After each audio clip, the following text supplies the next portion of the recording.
Assalamualaikum warahmatullahi wabarakatuh. Welcome back to my YouTube channel Poppy Amalia. Kangen banget sama kalian semuanya nih. Udah lama kita nggak ngobrol-ngobrol sesuatu yang serius, tapi diulas dalam pendekatan psikologis dan sains. Iya nggak sih? Iya dong. Jangan cuma ngebahas tentang masalah ekspresi wajah aja, atau ngebahas tentang masalah fenomena apapun yang kekinian yang masih tren, tapi kamu luput untuk memperhatikan bahwa ada hukum-hukum di alam semesta ini yang perlu kita pelajari agar kamu bisa memanfaatkan ilmu dari alam semesta ini atau ilmu sains atau ilmu fisika ini untuk keuntungan diri kamu sendiri dalam mewujudkan mimpi besar kamu.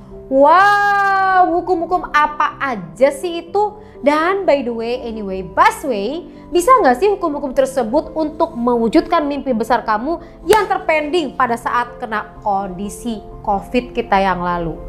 By the way, kita udah memasuki dari pandemi jadi endemi loh.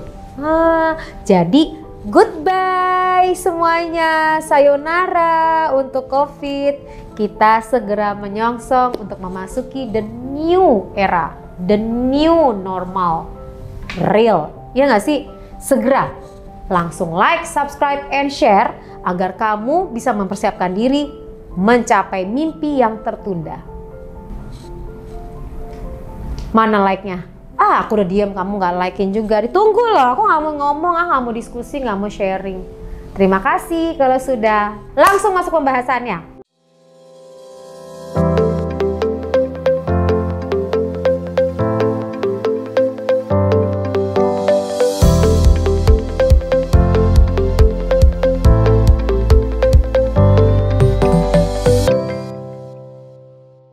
Begini teman-teman, sadar gak sih kalau di alam semesta ini semuanya ada energi.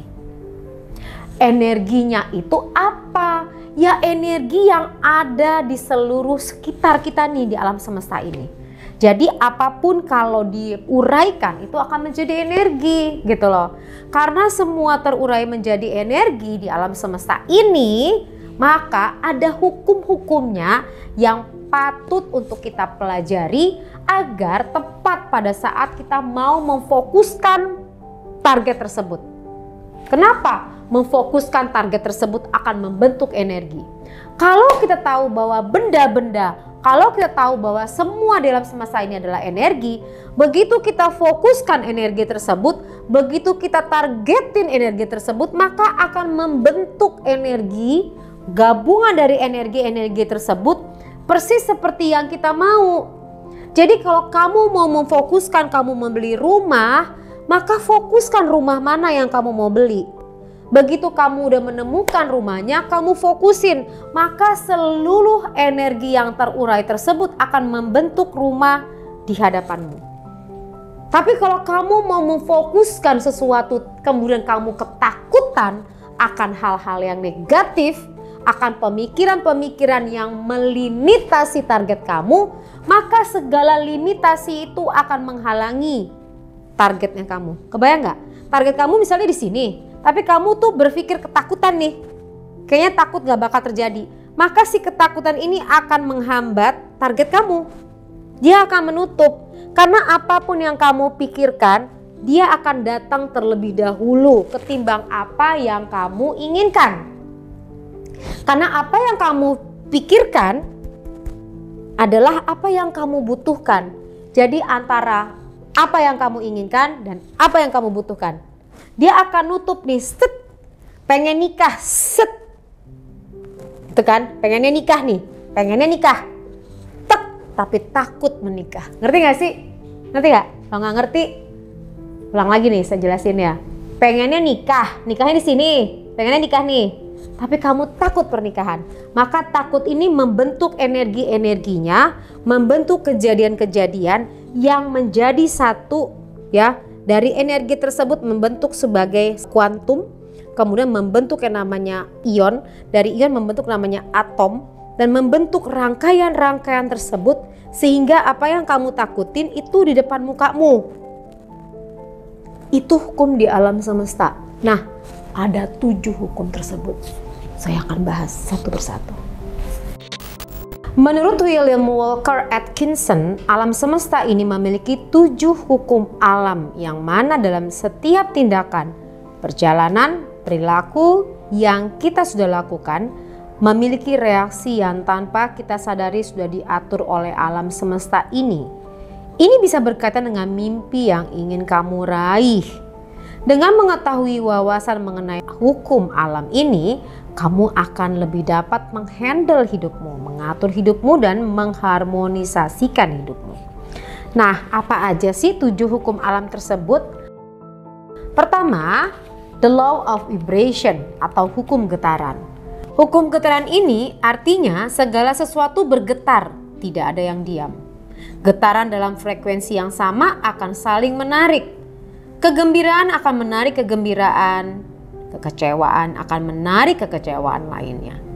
Oleh sebab itu, fokuslah secara konsisten terhadap pikiran tertentu, maka pikiran itu akan menarik getaran yang sama.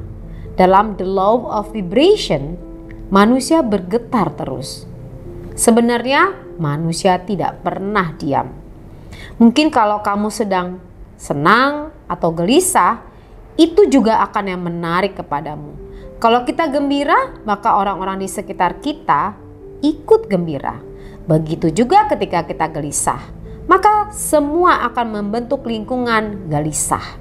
Getaran yang ada di dalam diri kita akan menarik frekuensi yang sama di sekitar kita. Prinsipnya dalam hukum ini, fokuslah kepada hal-hal yang positif. Menginginkan yang positif saja, karena itulah yang menarik ke diri kita. Sama dengan mimpi yang kita punya. Apabila kita ingin mimpi dan ingin meraihnya, ya fokuslah terhadap mimpi tersebut. Abaikan semua energi-energi negatif, getaran lain yang mengelilingi mimpi tersebut agar kamu fokus ke targetnya. Cara menjalankannya gimana teman-teman? Fokus kepada apa yang diinginkan, bukan yang tidak diinginkan. Yang kedua, the law of relativity. Dalam hidup ini berlaku hukum relativitas. Artinya, hukum di sini tidak ada sesuatu yang bisa kita pahami sampai kita bisa menghubungkan satu dengan yang lain. Misalnya tentang sifat. Kalau kita tidak menghubungkan dengan yang lain, maka kita sulit menilainya. Karena sifat baik ada karena ada yang kurang baik. Sesederhana itu teman-teman. Dengan hukum ini, kita diharapkan dihubungkan sesuatu dengan apa yang ada di bawah kita, tepatnya di bawah pikiran sadar kita. Tujuannya adalah memunculkan rasa syukur dari dalam diri kita.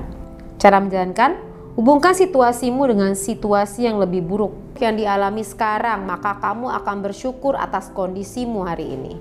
Jadi the law of relativity itu artinya kamu diminta untuk lebih banyak bersyukur dengan apa yang kamu miliki. Yang ketiga, the law of cause and effect, hukum sebab akibat. Ketika kita menghadapi hukum semacam ini, marilah kita ciptakan sebab yang baik-baik saja agar mendapatkan akibat yang baik pula. Tidak mungkin dari kemalasan lahir keberhasilan. Tidak mungkin dari proses merusak lahir perbaikan. Apapun yang kita panen hari ini adalah benih yang kita tanam sebelumnya. Terus gimana dong cara jalaninnya? Segala yang konsisten berpikir dan bertindaklah sesuai dengan apa yang kamu inginkan. Latihlah untuk kamu berpikir secara konsisten dan bertindaklah seperti apa yang kamu inginkan.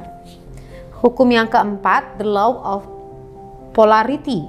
Segala sesuatu yang hidup itu ada pasangan-pasangannya loh. Panas, dingin, atas, bawah, terang, gelap, baik, buruk. Pasangan ini sifatnya saling mengadakan. Adanya yang baik karena adanya yang buruk.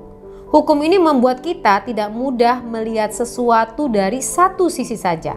Melainkan kita bisa melihat dari sisi lain agar lebih lengkap. Cara menjalankannya gimana? Lihatlah sisi baik dari seseorang atau satu situasi. Jadi kalau di sini kamu mengalami masalah, ambil hikmahnya dari persoalan yang ada. Berikutnya teman-teman, yang kelima adalah the law of rhythms. Dalam hidup ini segala sesuatu mengalami siklus masing-masing. Hidup ini ada perputarannya guys. Ada siang malam, ada awal, ada akhir. Segala sesuatu itu pasti ada awalannya dan ada akhirnya. Ada pertemuan, ada juga perpisahan. Karena semua itu pasti ada naik turunnya, maka setiap kesedihan yang datang pun juga akan berlalu. Pada saat kamu sedih juga kamu akan ngelihat, ya ini pasti akan berlalu. Pada saat kamu bahagia juga akan berlalu juga. Jadi semua peristiwa itu pasti akan berlalu. Itu poinnya. Saat hidup terburuk, kondisi terpuruk, ketahuilah situasimu juga pasti akan berlalu. Jadi tidak selamanya, intinya kamu akan melihat badai. Kamu pasti akan melihat pelangi setelah badai.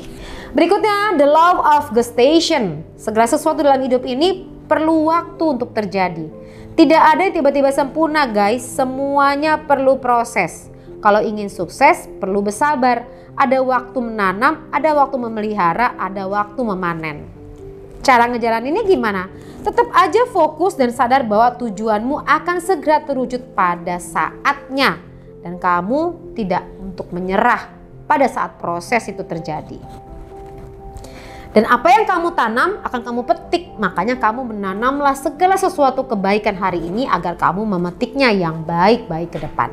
Yang ketujuh, the law of transmutation. Segala sesuatu dalam hidup ini bisa berubah nih guys. Hidup ini dinamis. Seperti kata Heraklitus, segala sesuatu berubah kecuali perubahan itu sendiri. Yang tidak pernah berubah adalah perubahan itu sendiri. Jangan pernah kamu membiarkan perubahan jadi liar dan tidak terkontrol. Kalau semua itu berubah ya kamu harus berubah dibanding keadaan yang memaksa kamu untuk berubah gitu loh guys. Caranya gimana kalau hidup ini dinamis? Ya caranya adalah kamu mempersiapkan segala sesuatu perubahan itu sendiri. Kenapa? Karena hidup itu selalu berubah. Jadi kalau kamu tahu seperti itu jangan stagnan. Kamu perlu belajar lagi, kamu perlu lagi untuk menambah wawasan kamu agar kamu siap dengan perubahan di depan apa yang akan terjadi. Contohnya, sekarang ini kita memasuki era apa? Industri 4.0. Tidak teman-teman, kita memasuki era 5.0. Oleh sebab itu Anda harus mempersiapkan bagaimana memasuki era digital yang bersanding dengan manusia. Nah itu dia. Berarti untuk mempersiapkan era digital apa yang harus dipelajari? Ya banyaklah mempelajari semua hal yang berbau digital. Kamu juga harus mempelajari bagaimana pemahaman manajemen artificial intelligence. Kenapa? Karena robot itu perlu diatur manajemennya. Loh kok kita membahas masalah robot? Oh iya kira-kira 5 tahun lagi mobil jalan sendiri, pesawat jalan sendiri. Bisa kamu bayangin gak semua itu bisa berjalan by digital? Pelatihan aja bayar digital, kamu ketemu sama aku aja bayar digital. Semua udah melalui digital.